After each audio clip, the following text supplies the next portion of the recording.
Probablement pas. Une chose est sûre, en tout cas, ça ne ressemblera pas à une rentrée scolaire comme on les connaît d'habitude. Dès lundi soir, Emmanuel Macron a précisé que le retour à l'école se ferait progressivement, et le souhait de Jean-Michel Blanquer, le ministre de l'Éducation, est de donner la priorité aux élèves en difficulté.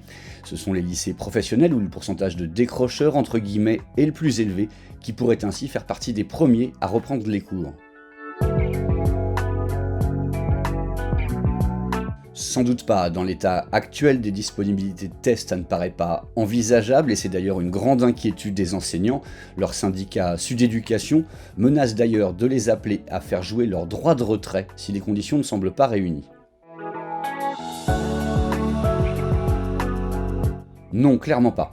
Jean-Michel Blanquer a annoncé 2 semaines de consultation avec les organisations syndicales et les fédérations de parents d'élèves pour réfléchir aux aménagements, mais des pistes se dessinent déjà, comme des amplitudes d'horaires moins importantes ou encore un système de rotation, type 1 jour sur 2 ou 1 jour sur 3, pour éviter les concentrations d'élèves dans une même classe.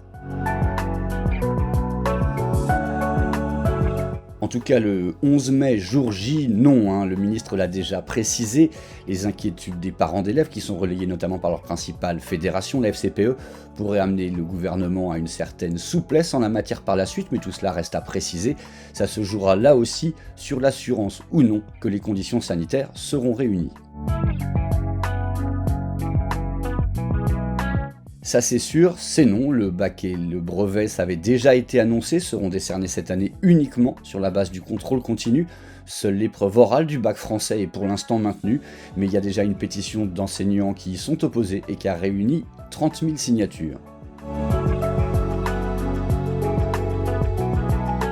Pas sûr, pour l'instant le ministre ne s'est pas projeté jusque-là, mais les enseignants y pensent déjà. Leur syndicat SNES-FSU demande d'ores et déjà des moyens et des effectifs supplémentaires, et puis une autonomie accrue pour les enseignants.